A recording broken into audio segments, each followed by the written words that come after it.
बच्चा खामनाई है और लड़ने के लिए, जंग के लिए बुलाया जाएगा।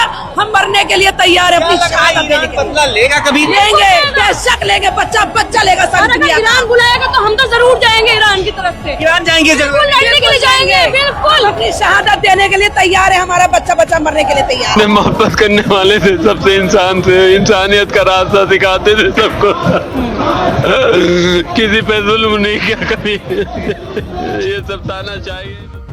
जो तकलीफ, जो वेदना, जो पीड़ा आपने इनके टोन में महसूस की ना, उसका ठीक उल्टा रिएक्शन ये रहा दोस्तों।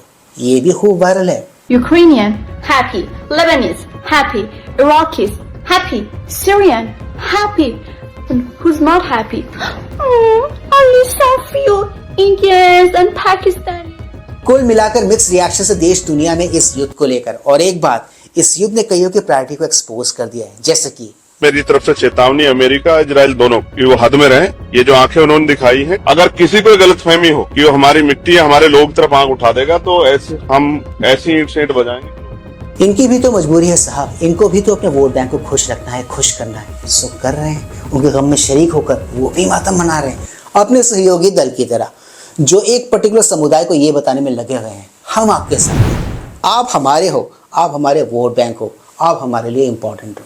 जी हाँ दोस्तों, यही मैसेज है जो वो कन्वे करने की कोशिश कर रहे हैं। नरेंद्र मोदी की जो चुप्पी है ईरान के संबंध में, जो ट्रम्प की साम्राज्यवाद दादागिरी जो ईरान के ऊपर हमला किया है, उसमें नरेंद्र सोचो, जो बातें पहले कांग्रेस ढके छुपे वे में किया करती थी, अब वो खुल्लम खुल्ला करने लगी है माइनॉरिटी अपीसमेंट। अब जो कुछ भी ये लोग कर रहे हैं या फिर कर रहे थे, इसको माइनॉरिटी अपीसमेंट नहीं कहेंगे तो क्या कहेंगे? और वो भी किन के लिए?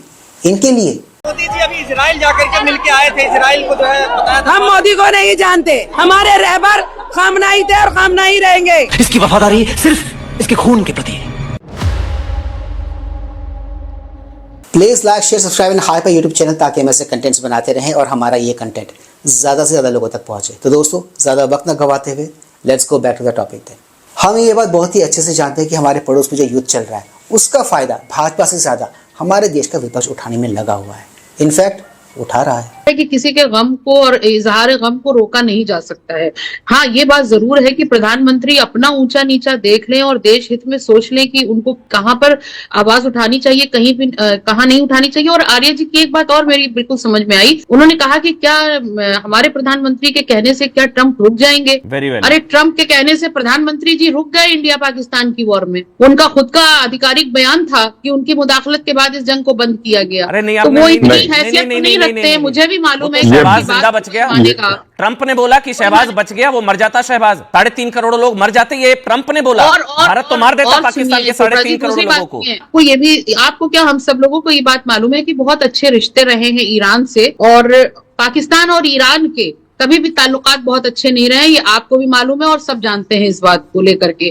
तो हमारे दुश्मन का जो सबसे बड़ा दुश्मन है ईरान, तो कम से कम उससे थोड़ी बहुत दोस्ती निभाई जा सकती थी। और अगर वो नहीं कह रहे तो मैं प्रधानमंत्री की बात पर बिल्कुल भी मशकूक नहीं हो सकता है इसमें कोई बड़ी वजह हो, हमारे मुल्क की बेहतरी हो, वो नहीं इस तरीके का स्टेप उठाना चाह रहे हैं तो वो ना करें। अच्छा, दूसरी एक बात और भी समझ में आ रही है, लोग इस पर चर्चा कर रहे हैं, मैंने इस पर अभी गहन चर्चा नहीं की है। दोस्ती तो हमारी इजराइल से भी है। मैं जी, दोस्ती तो हमारी इजराइल से भी है। मैंने क्या कहा कि दुश्मन का दुश्मन दोस्त होता है, अमूमन सुनने में आया है, तो दुश्मन का दुश्मन यहाँ पर दोस्त नहीं हो रहा है। खैर, बहुत सारी इंटरनल पॉलिसीज हैं जिसके चक्कर में ये सब हो रहा है। किसी को इजहार गम से रोकना मुझे लगता है बेहतर नहीं होगा अगर ये गम है, क्योंकि खामनेई जी की हैसियत एक बड़े धर्म गुरु के उसमें थी। वो एक बहुत ही ऐसे व्यक्ति रहे हैं जिनको लोग सीधे सीधे एक तरीके से बहुत पूजनीय मानते हैं, और उनके बताए हुए रास्तों पे, उनकी लिखी हुई बड़ी बड़ी किताबों पर लोग फॉलो करते हैं। तो वो गम का इजहार कर रहे हैं यहाँ पर। और बड़ी बात यह है कि इनको बिल्कुल भी सीधे शियों से ना जोड़ा जाए, वो किसी भी तबके के वो ठीक है, आपके विचार बिल्कुल आपके विचार। जिन लोगों को लगता है कि ईरान मुस्लिम कंट्री है और सुन्नियों और सब लोगों का है, जैसे अभी सुमैया राणा जी ने बोला, तो भैया मिडिल ईस्ट में इतनी सारी कंट्रीज में इतने सारे आतंकवादी संगठन बना के मुसलमानों के ही चीथड़े क्यों उड़ा रहा था? लेबनान में हिजबुल्ला, गाजा में हमास, यमन में हुतीज, सीरिया और इराक में different kinds of terrorist organisations supported and backed by Iran. तो ना वो शिया सपोर्टर थे ना वो सुन्नी सपोर्टर थे, ये मैं पूरी जिम्मेदारी के साथ कह रही हूं। अगर आपको लगता है कि बहुत रैशनल थे, डेमोक्रेटिक थे, तो इजराइल की मौत के लिए रोज दुआएं क्यों मांगा करते थे?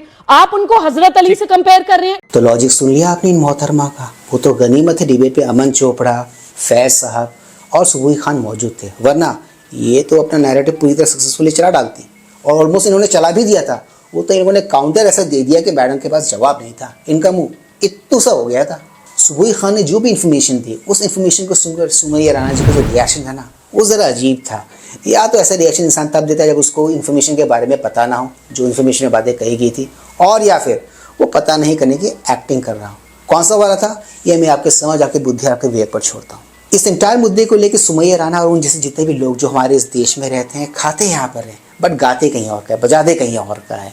वो लोग जिस डिलीरू में जी रहे हैं, उस डिलीरू को तोड़ने का काम किया है रिजवान साहब ने। एक बहुत इंपॉर्टेंट बात कही है, बहुत important piece of information share किया है। यहाँ पर वो झाड़ तो एक पाकिस्तानी को रहे थे, बट ये मैसेज ओवरऑल सभी के लिए था। लोगों ने ना तो ईरान को कहा इसके वो ठीक है, और ना ही आपने इजराइल को। जाहिर आपके दोनों से टर्म्स है। तुझे क्या प्रॉब्लम है? अभी तक कोई ऐसी स्टेटमेंट मैंने तो नहीं देखी जिसमें कि पीएम मोदी ने साफ साफ कहा हो कि ईरान पर अटैक गलत था, या जो ईरान ने उठकर सारी गल्फ कंट्रीज को टारगेट किया है वो गलत है। हमारे मतलब आपको मत। लेकिन आप लोग वैसे ज्यादा जो है वो इजराइल की तरफ ही नजर आ रहे हैं। जली ना, तेरी भी जली ना। आरजू काजमी ने कहा कि ईरान के खिलाफ, इजराइल के खिलाफ आप तो साथ खड़े, लेकिन ईरान के लिए आप बोलते हुए नजर नहीं आ रहे हैं, यानी भारत नजर नहीं आ रहा है। इनसे ये पूछना चाहता हूँ कि जब हमारा 26/11 हुआ था तो ईरान कुछ बोला था? पता नहीं। जब पहलगाम हुआ था तो ईरान कुछ बोला था क्या?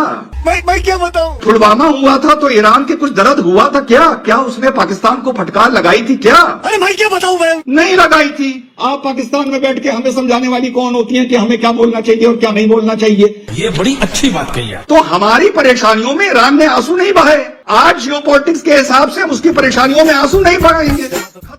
अगर आपको लग रहा है कि रिजवान साहब ने यहाँ पर सिर्फ नापाक की बेइज्जती की, नापाक को एक्सपोज किया, तो आप गलत हो। उन्होंने हर उस शख्स, हर उस इंसान, हर उस संस्था को एक्सपोज किया है जो रहते भारत में बट अपना सपोर्ट दिखा रहे हैं कहीं और के लिए। और रही भारत सरकार के स्टैंड की बात, तो भारत सरकार ने इस इंटायर मुद्दे को लेकर जो भी स्टैंड रखा है, जो भी रुख रखा है ना, उनके लिए वो ज़रूरी है, देश के लिए वो ज़रूरी है। क्योंकि देश हित सबसे पहले, बाकी सारी चीज़ें सेकेंडरी टर्शरी हो जाती हैं, उनका कोई वैल्यू नहीं, कोई मतलब नहीं है। देश हित पहले, देश के लोग पहले, सिंपल एज दैट। और बीजेपी ने इसी फॉर्मूले को इनफैक्ट फॉलो किया है, which is not wrong in my opinion. तो दोस्तों आज की इस मजेदार वीडियो में सिर्फ इतना ही। मैं मिलूंगा आप सबके साथ अपने अगले वीडियो में। And yes, do not forget to like, share, subscribe YouTube channel. इससे हमें शक्ति मिलती है, इससे हमें ताकत मिलती है और इससे हमें मोटिवेशन मिलती है। कीप स्माइलिंग दोस्तों।